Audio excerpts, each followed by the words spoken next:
వెంటొస్తానన్నావు వెళ్ళొస్తానన్నావు, జంటై ఒకరి పంటై వెళ్ళావు. కరుణిస్తానన్నావు వరమిస్తానన్నావు, కరువై మెడకూరివై పోయావు. దేవతలోను ద్రోహం ఉందని తేలిపావు, దీపం కూడా దహిస్తుందని తేల్చావు.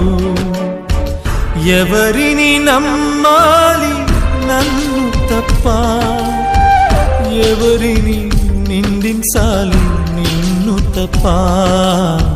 నువ్వంటే ప్రాణమని, నీతోనే లోకమని, నీ తోడే లేకుంటే బ్రతికేది ఎందుకని ఎవరికి చెప్పుకోను.